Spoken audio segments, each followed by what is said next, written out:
Bonjour et bienvenue, j'espère que vous allez bien. Aujourd'hui, c'est un jour de joie pour nous, de nous retrouver pour le culte. Alors vous savez que c'est en présentiel pour ceux qui le veulent et qui le peuvent. Et puis sinon, vous êtes là sur YouTube. Merci de votre fidélité. Et puis aujourd'hui, on voulait vous annoncer quelque chose, c'est que depuis 2 ans, il y a une formation à la prédication à l'église pour donc 3 personnes qui sont en train de se former.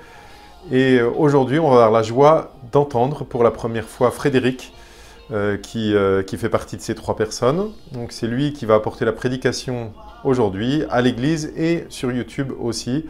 Donc c'est vraiment une joie pour moi de l'écouter et j'espère pour vous aussi. Vous pourrez le féliciter d'ailleurs si vous appréciez. Et on va commencer par quelques chants et ensuite on écoutera Frédéric.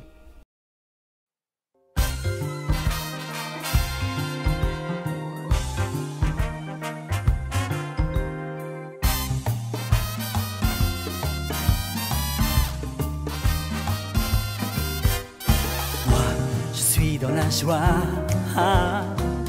quand on me dit allons, allons à la maison de l'Éternel. Moi, je suis dans la joie quand on me dit allons, allons à la maison de l'Éternel.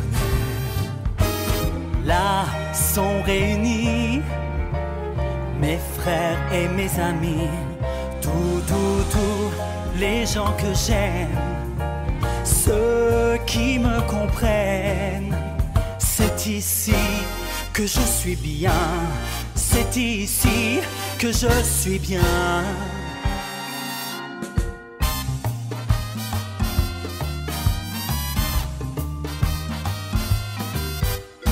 Moi, je suis dans la joie quand on me dit allons à la maison de l'Éternel.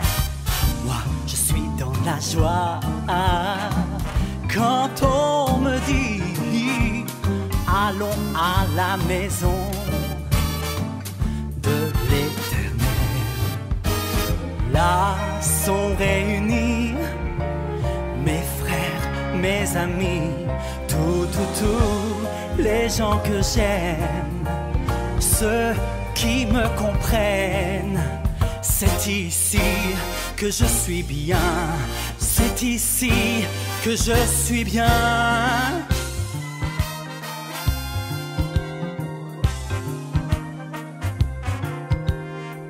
Moi, je suis dans la joie quand on me dit allons à la maison de l'Éternel.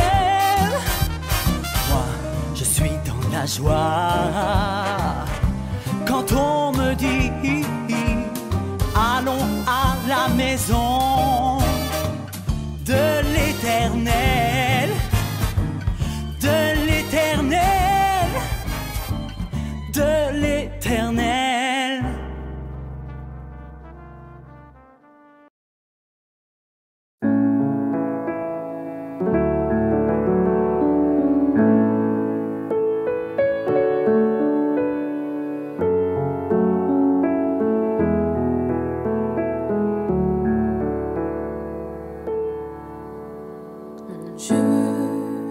Si grand est ton amour, des cieux, tu étends ta main toujours. Ta grâce illumine mes jours. Ma vie est entre tes mains. Je ne crains rien, je ne crains rien.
Quelle que soit l'histoire à laquelle on a affaire, son action se déroule quelque part. Et ce lieu s'appelle le cadre.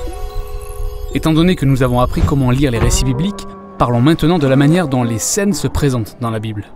Alors, le cadre est un facteur particulièrement déterminant pour la plume des auteurs bibliques. Vraiment ? Oui, il te faut l'imaginer ainsi. Au début d'une histoire, tout est encore à définir. Le scénario et les personnages demeurent un mystère jusqu'à ce que tout se mette en place. Oui, on ne sait pas à quoi s'attendre. Sauf que les auteurs peuvent se servir du cadre pour donner un avant-goût de ce qui va se passer.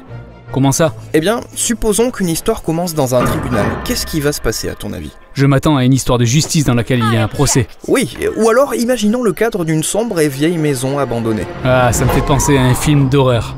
Absolument. Le cadre joue donc sur les souvenirs et émotions à cause d'autres histoires familières qui ont eu lieu dans des endroits similaires. Et parce que les auteurs en sont conscients, ils peuvent utiliser le cadre pour donner au lecteur un avant-goût des éventuelles tournures de l'histoire. Un bon auteur sera suffisamment inventif pour que le cadre bouleverse les attentes des lecteurs tout en faisant passer son message. Mais c'est le cas dans la Bible ? Tout le temps. Par exemple, que t'évoque le cadre qu'est l'Égypte dans la Bible ? Ah oui, le vaste empire du Moyen-Orient sur le Nil. Bien sûr. Maintenant, reviens sur la première histoire biblique où quelqu'un s'est retrouvé en Égypte. Ça concerne Abraham. Dieu l'appelle à faire par la foi un voyage vers un nouveau territoire en lui promettant de lui donner une famille nombreuse. Il prend donc la route, mais arrive à destination en pleine famine. Fera-t-il confiance à Dieu pour rester en terre promise ? Ou va-t-il quitter cette terre et aller chercher de la nourriture tout seul ? Eh bien, Abraham décide de partir pour l'Égypte.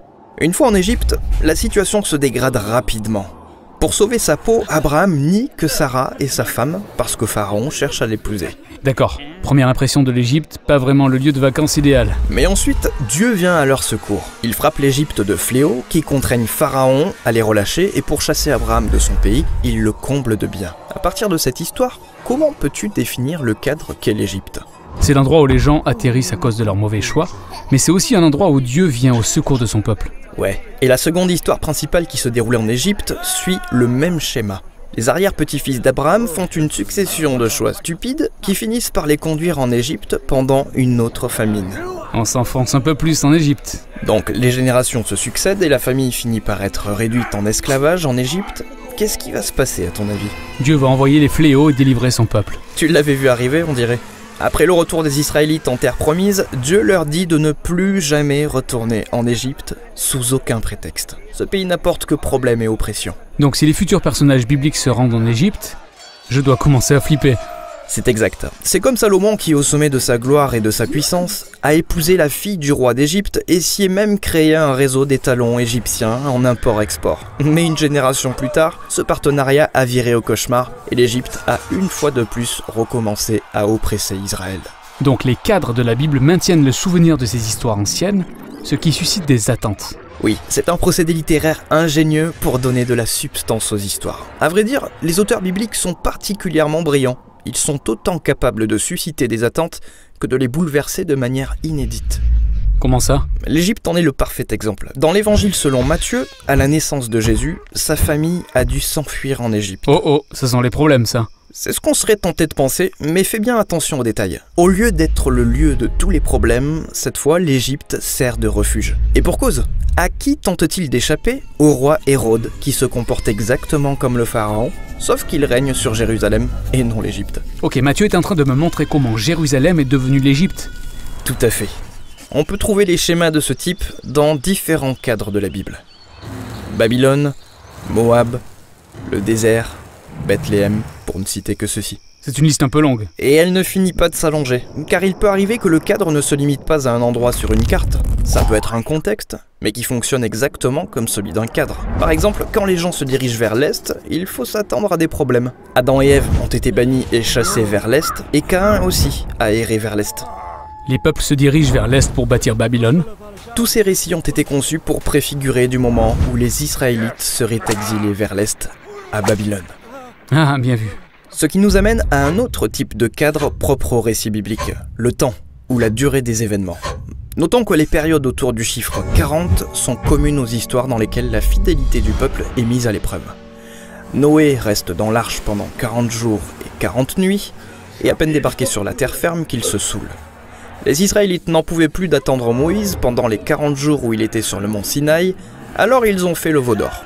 Ou alors, après que les espions israélites aient parcouru Canaan pendant 40 jours, le peuple s'est rebellé et a donc erré dans le désert pendant 40 ans. Mais ensuite, on a l'histoire de Jésus qui a été mis à l'épreuve dans le désert pendant 40 jours et qui a inversé la tendance, en surmontant l'épreuve. En effet, ainsi les lieux, situations et périodes évoquées tout au long de la Bible prennent tout leur sens au regard des rappels qu'ils suscitent et de l'anticipation que le tout génère. Les auteurs du Nouveau Testament reviennent sur tous ces cadres pour montrer comment Jésus est celui qui porte notre monde depuis le Jardin d'Éden, hors de l'Égypte, dans le désert et jusque dans la nouvelle création.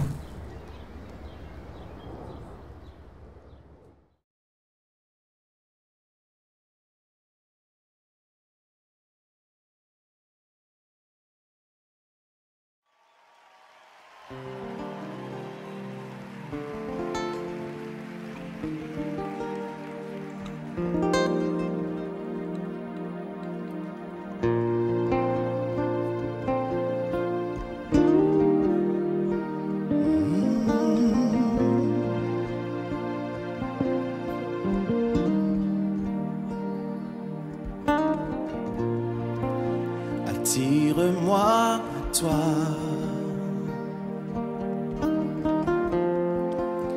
ne me laisse pas, je veux tout abandonner et restaurer notre amitié. Tu es mon désir, oh oui, je ne veux que toi. Rien ne peut te remplacer. Dans tes bras je suis rassuré. Montre-moi la voie qui me ramène à toi. Oh, oh, à toi. Oh, attire-moi à toi. Oh, ne me laisse pas. Je veux tout abandonner et restaurer notre amitié. Tu es mon désir.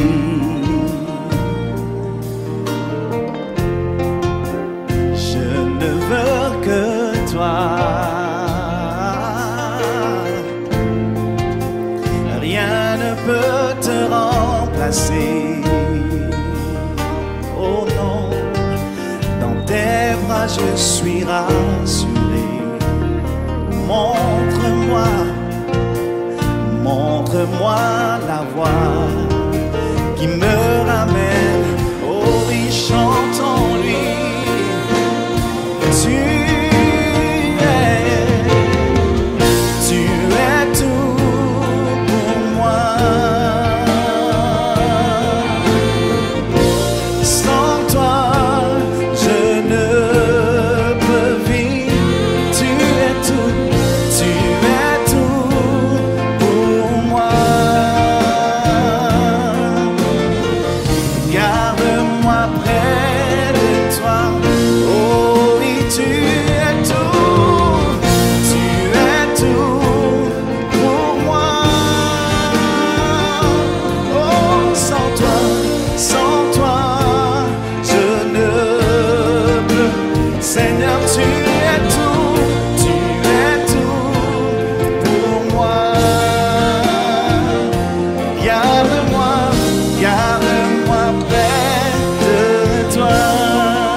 Garde-moi près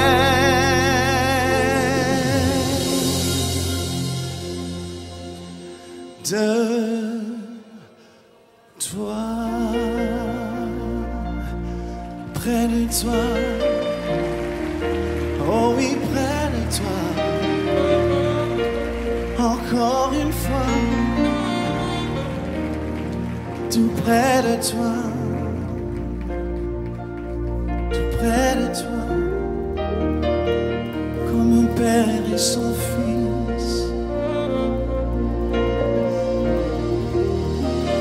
Garde-moi tout près de toi. Oh oui, est-ce qu'on peut encore les chanter ce soir? Tu es tout, tu es tout pour moi. Sans toi, je ne. Tu es tout pour moi. Garde-moi de toi. Oh oui, garde-moi, garde-moi près de toi.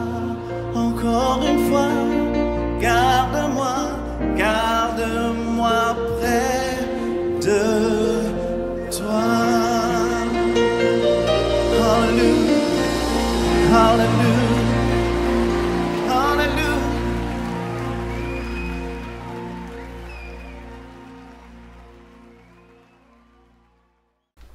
Bonjour. Les fables de La Fontaine font partie des poésies apprises par les petits écoliers français. Et parmi ces poésies, la plus connue est celle de la cigale et la fourmi. Elle n'est pas longue et je vais vous la réciter. Vous pourrez voir en affichage le texte en même temps que je la récite. La cigale, ayant chanté tout l'été, se trouva fort dépourvue quand la bise fut venue. Pas un seul petit morceau de mouche ou de vermisseau. Elle alla crier famine chez la fourmi sa voisine, la priant de lui prêter quelques grains pour subsister jusqu'à la saison nouvelle. « Je vous paierai, lui dit-elle, avant loup, foi d'animal, intérêt et principal. » La fourmi n'est pas prêteuse, c'est là son moindre défaut. « Que faisiez-vous au temps chaud, dit-elle à cette emprunteuse. Nuit et jour, à tout venant, je chantais, ne vous déplaise. Vous chantiez? J'en suis fort aise. Et bien dansez maintenant. À la différence des autres fables de La Fontaine, celle-ci ne se termine pas par une morale. Alors, Jean de La Fontaine n'est pas l'auteur de cette fable. Il l'a reprise du poète grec Ésope, qui, lui, terminait sa fable par la morale suivante: il faut se garder de la négligence. Et Jean de La Fontaine a volontairement supprimé cette morale pour laisser plus d'interprétation à sa fable. Alors, beaucoup d'entre nous voient dans cette fourmi une personne travailleuse, économe, prévoyante, et chez la cigale, bien évidemment, quelqu'un de négligent et de bohème. Mais justement, la façon dont Jean de La Fontaine a écrit la fable nous permet de la lire autrement et de voir la fourmi comme quelqu'un de matérialiste et égoïste. Quant aux qualités de la cigale, eh bien, on peut la trouver mélomane et artiste. D'ailleurs, en ces temps de crise sanitaire, ne dit-on pas que les arts, les spectacles font partie des choses essentielles dans la vie? Eh bien, la cigale a aussi la joie de vivre, l'envie de partager son amour du chant pour les autres. Tout ça, ce sont des qualités que l'on peut reconnaître chez la cigale. Finalement, cette fable laisse beaucoup d'interprétations sur le caractère des deux insectes. Et si je vous parle de cette fable, c'est parce que nous trouvons dans la Bible une parabole que Jésus a racontée qui pourrait ressembler à cette fable de Jean de La Fontaine. Mais j'attire tout de suite votre attention. Gardons-nous de toute comparaison hâtive. La Bible n'enseigne pas une morale définie par les hommes. La Bible nous enseigne la sagesse de Dieu et ses commandements. Je vous invite maintenant à découvrir avec moi cette parabole de Jésus en lisant dans l'évangile de Luc au chapitre 12. Il leur dit cette parabole. Les terres d'un homme riche avaient beaucoup rapporté. Il raisonnait en lui-même, disant « Que vais-je faire ? En effet, je n'ai pas de place pour rentrer ma récolte. Voici ce que je vais faire, se dit-il. J'abattrai mes greniers, j'en construirai de plus grands, j'y amasserai toute ma récolte et tous mes biens, et je dirai à mon âme, « Mon âme, tu as beaucoup de biens en réserve pour de nombreuses années. Repose-toi, mange, bois et réjouis-toi. » Mais Dieu lui dit, « Homme dépourvu de bon sens, cette nuit même ton âme te sera redemandée, et ce que tu as préparé, pour qui cela sera-t-il ? Voilà quelle est la situation de celui qui amasse des trésors pour lui-même et qui n'est pas riche pour Dieu. » Comme je vous le disais, pas de comparaison hâtive avec la fable de Jean de La Fontaine. Il ne s'agit pas de comparer cet homme à la fourmi de la fable et de conclure que Dieu préfère que nous soyons cigales. Le personnage de cette histoire, appelons-le Monsieur A, est un homme riche. Nous dirions aujourd'hui qu'il a une bonne situation. Il est propriétaire de terres agricoles, il a sans doute des ouvriers qui travaillent la terre pour lui. On peut imaginer qu'il a travaillé dur pour faire prospérer son entreprise et en arriver là où il est aujourd'hui. La parabole de Jésus nous raconte ensuite que la récolte a été bonne. Et dans ces circonstances, que ferait n'importe quel agriculteur? Un céréalier par exemple. Il stockerait sa récolte dans des silos. Les silos, c'est ces grandes tours que vous pouvez voir dans les campagnes dès que vous vous éloignez de Paris, qui sont les versions modernes des greniers de l'époque dans lesquels les agriculteurs stockent les grains. Je ne suis pas agriculteur, je ne suis pas non plus fils d'agriculteur. Pourtant, cette démarche me paraît assez logique et courante. Pourquoi les agriculteurs font ça? Premièrement, les agriculteurs ne sont pas en mesure de vendre toute leur récolte en une seule fois. Au contraire, ils la vendent petit à petit pour subvenir aux besoins de leurs clients jusqu'à la récolte de l'année suivante. Et puis, les agriculteurs savent que les années se suivent mais ne se ressemblent pas. Ils stockent donc leur récolte d'une bonne année en prévision de mauvaises récoltes à venir. Eh bien, c'est ce qui se passe dans cette histoire. Au verset 19, notre agriculteur, Monsieur A, se parle à lui-même et dit « Mon âme, tu as beaucoup de biens en réserve pour de nombreuses années. » Au final, la première partie de cette histoire pourrait surprendre et déconcerter certains lecteurs. Pourquoi Dieu le qualifie-t-il d'homme dépourvu de bon sens? N'a-t-on pas l'impression au contraire que cet agriculteur est sensé, qu'il a ce qu'on appelle le bon sens paysan, ce qu'il a hérité de ses ancêtres qui ont l'habitude de travailler la terre et qui en connaissent les aléas et la dureté. Alors pour aller plus loin dans la compréhension de cette parabole de Jésus, je voudrais partager avec vous 4 sujets autour de cette parabole. Premièrement, la question de la richesse matérielle, puisque notre monsieur A est riche dès le début de l'histoire. Deuxièmement, la question de l'épargne, puisque notre monsieur A épargne comme une fourmi. Ensuite, nous aborderons la question de l'avarice, même si ce mot n'est pas dans le texte que nous avons entendu juste avant. Enfin, nous pourrons nous interroger sur le bon comportement que Dieu attend de notre part.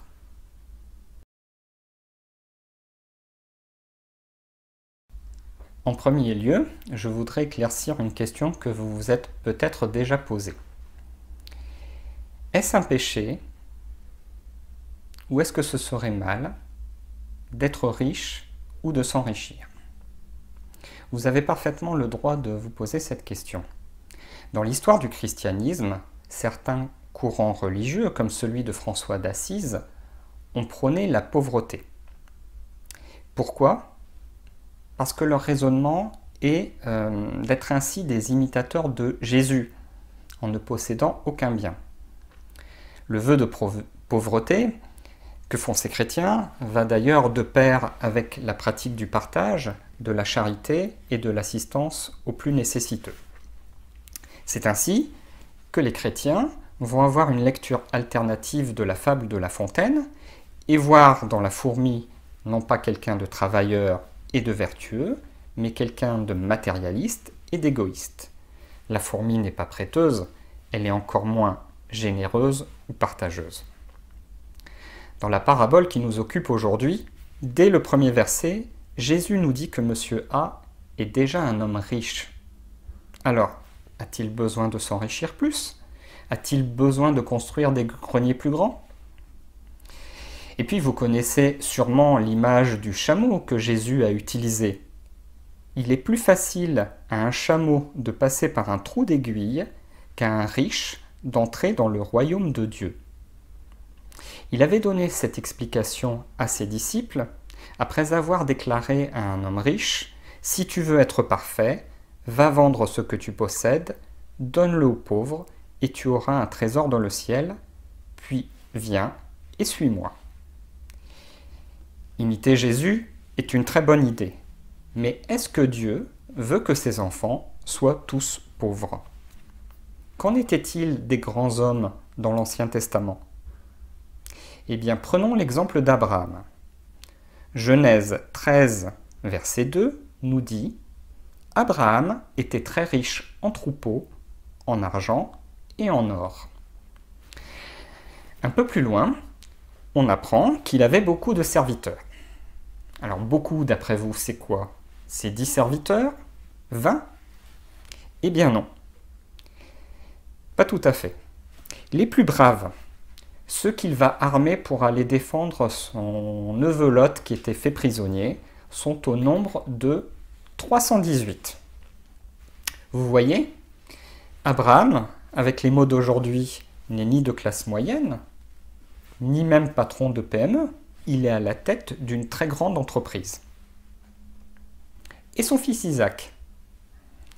Cette fois-ci, Genèse, chapitre 26 et verset 12, nous dit « Isaac fit des semailles dans le pays, et il récolta le centuple cette année-là, car l'Éternel le bénit. Cet homme devint riche. Il s'enrichit de plus en plus jusqu'à devenir très riche. Il avait des troupeaux, de petits et de gros bétail, ainsi qu'un grand nombre de serviteurs. » Isaac n'a pas seulement hérité de la richesse de son père Abraham, il s'est lui-même encore plus enrichi. Et on peut observer la même chose pour Jacob, le fils de Isaac, mais aussi Gédéon, David ou d'autres rois qui lui ont succédé. Finalement, dans cette parabole, ce n'est pas le fait de s'enrichir qui est condamnable.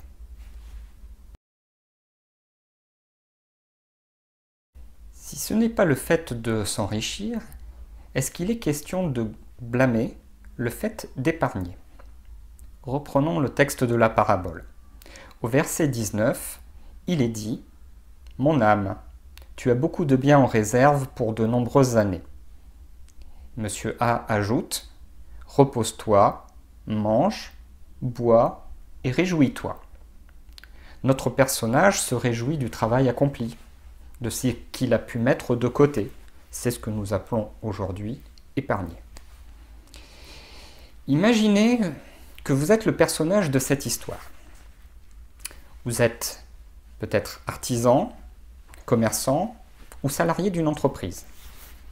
Et vous avez eu une bonne année d'activité professionnelle. Si vous êtes artisan, vous avez mené beaucoup de chantiers. Vous êtes commerçant, vous avez réalisé beaucoup de commandes. Et puis si vous êtes salarié d'une entreprise, vous avez tout simplement atteint les objectifs qu'on vous avait fixés. Et donc, vous vous allouez ou vous recevez une prime de fin d'année liée à ces résultats. Si vous êtes cigale, vous allez dépenser cette prime. Et vous allez pouvoir la dépenser de plusieurs façons. Pour des futilités.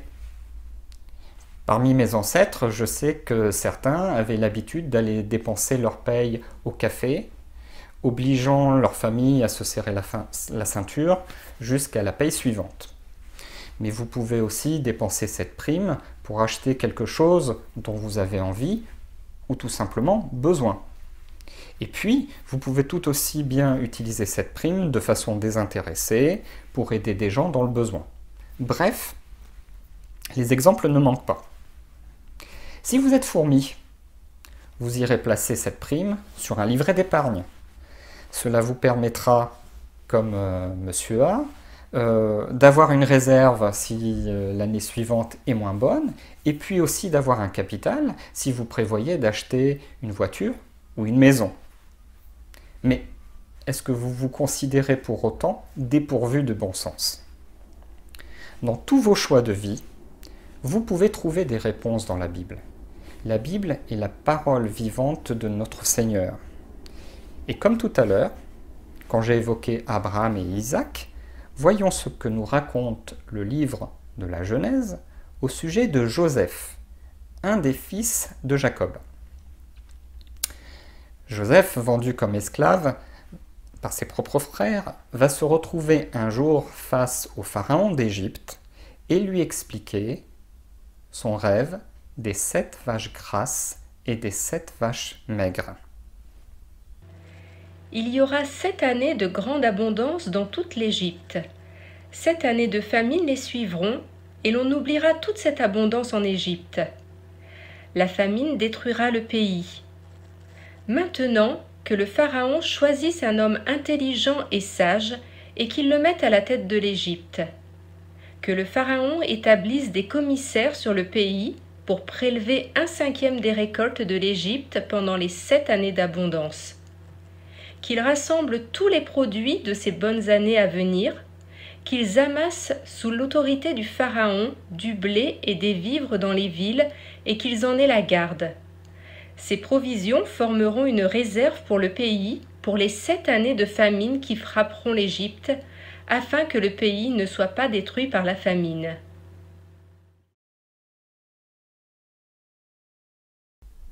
Être cigale n'est pas bien ou mal.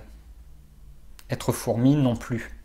Dans cette parabole, ce n'est pas le choix de construire de nouveaux greniers, plus grands, et d'y stocker sa récolte, qui fait de Monsieur A un homme dépourvu de bon sens aux yeux de Dieu. Alors, quel comportement chez cet homme est condamnable? Dans l'évangile de Luc, Jésus raconte cette parabole de l'homme riche pour illustrer ce qu'il veut enseigner à la foule. Et au verset 15, juste avant de commencer cette parabole, il déclare « Gardez-vous avec soin de toute soif de posséder, car la vie d'un homme ne dépend pas de ses biens, même s'il est dans l'abondance. » L'ancienne version de la Bible second que j'ai utilisée pour cette lecture, et qui date du XXe siècle, utilisait un mot plus percutant. Elle disait « Gardez-vous avec soin de toute avarice, car la vie d'un homme ne dépend pas de ses biens. » Très tôt dans l'histoire, l'Église catholique a classé l'avarice parmi les 7 péchés capitaux. Ça donne donc une idée de l'attitude assez grave et condamnable de l'avarice. Alors je me suis demandé pourquoi la version du XXIe siècle de la Bible que j'ai utilisée ne reprenait pas ce mot d'avarice et a préféré l'expression « soif de posséder ». L'avarice est un mot très fort, mais peut-être un peu trop connoté de nos jours. Je me demande si on ne le confond pas avec la radinerie. Donc on verrait l'avare comme quelqu'un qui rechigne à dépenser au point de vivre dans le dénuement. En fait, l'avare est quelqu'un de cupide, qui a un fort désir de s'enrichir toujours plus, comme une fin en soi, et pas nécessairement avec une intention de profiter de sa richesse. C'est comme si la soif de posséder devenait sa seule raison de vivre, juste pour se satisfaire de cette possession, un peu comme une obsession. On a l'impression d'ailleurs que Monsieur A ne vit que pour ça, qu'il n'a même pas de famille autour de lui et qu'il n'a même pas prévu de successeur. Dieu lui dit « Ce que tu as préparé, pour qui cela sera-t-il » Et c'est là le problème de Monsieur A. Il met sa vie au service de sa richesse et il met toute sa confiance dans cette richesse. Et c'est la mise en garde que Jésus lui adresse. Cette mise en garde, dans la parabole et pour la foule à qui Jésus s'adresse, elle n'est pas nécessairement aux hommes riches, mais elle est aux hommes qui recherchent la richesse.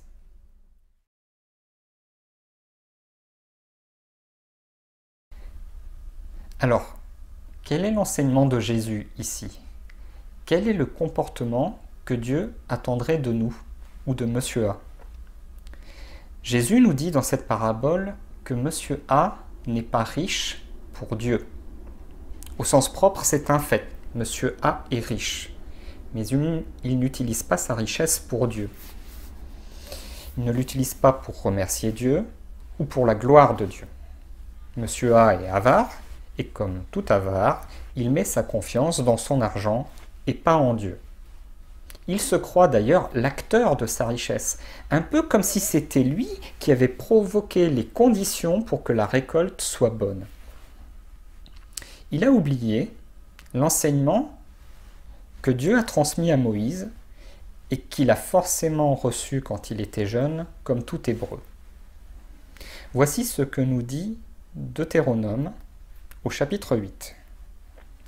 Voici les commandements, les prescriptions et les règles que l'Éternel votre Dieu a ordonné de vous enseigner, afin que vous les mettiez en pratique dans le pays dont vous allez prendre possession, afin que tu craignes l'Éternel ton Dieu, en respectant tous les jours de ta vie, toi, ainsi que ton fils et ton petit-fils, toutes ces prescriptions et tous ces commandements que je te donne, et afin que tu vives longtemps.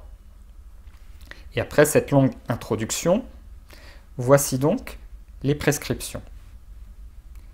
Fais bien attention à ne pas dire dans ton cœur « c'est ma force et la puissance de ma main qui m'ont permis d'acquérir ces richesses. » Souviens-toi de l'Éternel ton Dieu, car c'est lui qui te donnera de la force pour les acquérir, afin de confirmer, comme il le fait aujourd'hui, son alliance qu'il a conclue avec tes ancêtres en prêtant serment.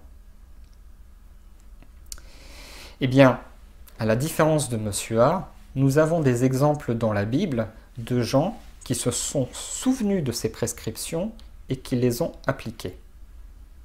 Le roi David, par exemple, a fait la prière suivante. Et je trouve que c'est une magnifique prière. Alors sans doute moins connue et moins lue que celles qui sont dans les psaumes, du fait qu'elles apparaissent dans le livre des chroniques du royaume de Juda. David bénit l'Éternel en présence de toute l'assemblée. Il dit : Béni sois-tu d'éternité en éternité, Éternel, Dieu de notre ancêtre Israël. À toi, Éternel, sont la grandeur, la puissance et la splendeur, l'éternité et la gloire, car tout ce qui est dans le ciel et sur la terre t'appartient. À toi, Éternel, sont le règne et l'autorité suprême. C'est de toi que viennent la richesse et l'honneur. C'est toi qui domines sur tout. C'est dans ta main que sont la force et la puissance, et c'est ta main qui a le pouvoir de tout agrandir et de tout fortifier. Maintenant, notre Dieu, nous te louons et nous célébrons ton nom glorieux. Qui suis-je, en effet? Et qui est mon peuple pour que nous puissions te faire ces offrandes volontaires? Oui, tout vient de toi, et nous recevons de ta main ce que nous t'offrons. Je vous parlais tout à l'heure d'Abraham et de sa grande richesse. Je vous parlais aussi de ses 318 serviteurs parmi les plus braves. Je voudrais revenir quelques instants sur cet événement, justement. Quand Abraham a armé ses 318 serviteurs, c'était pour aller libérer son neveu Lot, qui était prisonnier d'un autre roi de la région. Lot s'était retrouvé prisonnier parce que certains rois de la région avaient créé une coalition pour attaquer d'autres rois. Et Lot s'est retrouvé un petit peu au milieu du conflit. À la fin du conflit, un autre roi de la région, qui s'appelait Melchizedek, qui n'a pas participé au conflit, lui, est venu voir Abraham, et il lui a apporté du pain et du vin. La Bible nous relate l'événement comme ceci. Melchizedek, roi de Salem, fit apporter du pain et du vin. Il était sacrificateur du Dieu Très-Haut. Il bénit Abraham et dit « Béni soit Abraham par le Dieu Très-Haut, maître du ciel et de la terre. Béni soit le Dieu Très-Haut qui a livré tes ennemis entre tes mains. » Et Abraham lui donna la dîme de tout. Voilà un bon exemple d'être riche pour Dieu. Abraham ne connaissait pas Melchizedek. Ils ne s'étaient jamais rencontrés. Mais le fait que Melchizedek soit un sacrificateur du Dieu Très-Haut et qu'il vienne bénir Abraham a été pour Abraham une raison suffisante pour lui donner 10% de sa fortune. Vous me direz que vous n'êtes pas riche comme Abraham.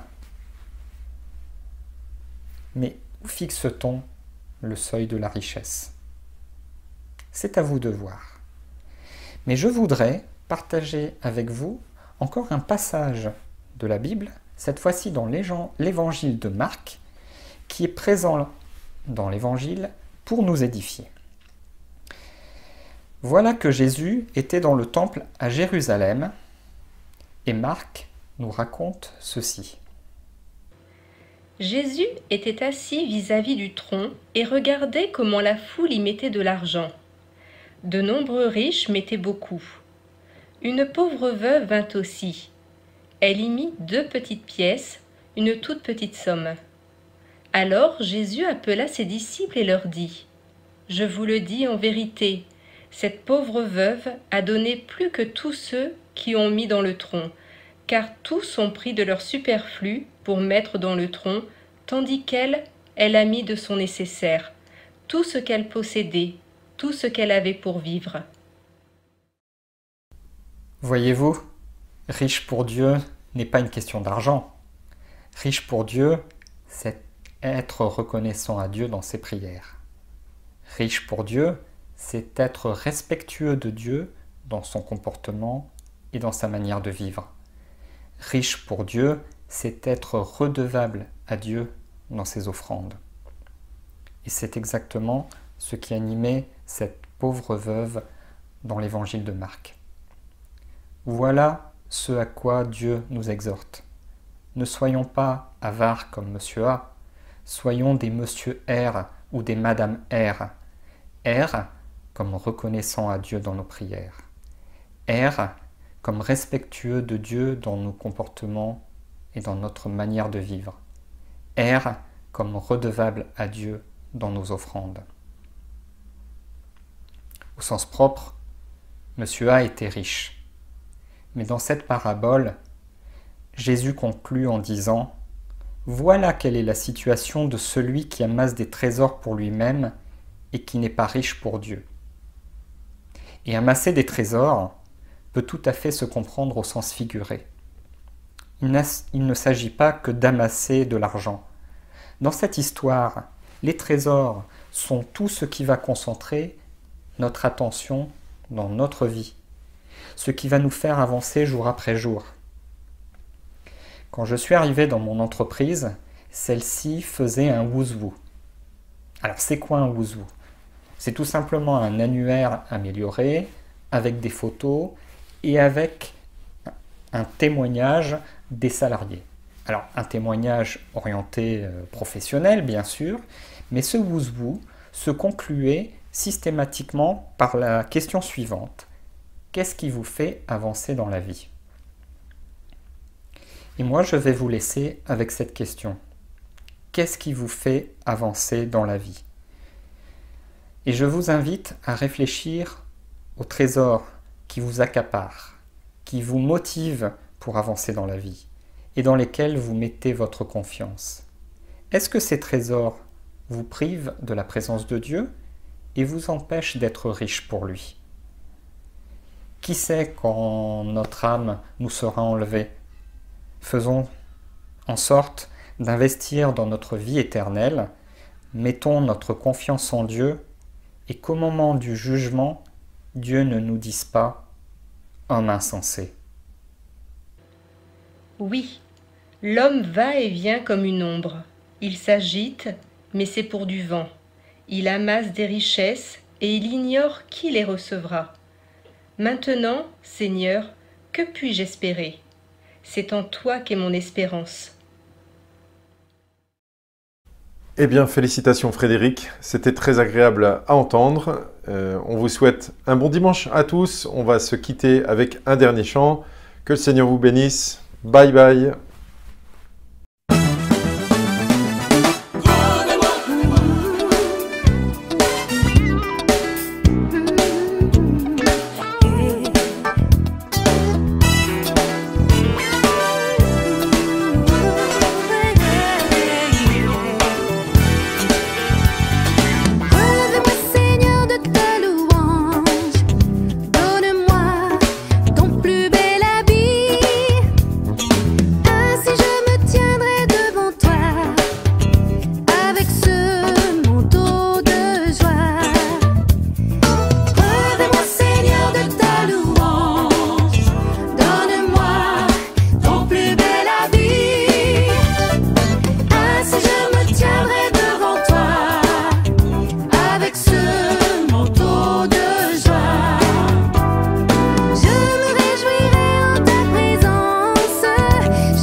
Seigneur,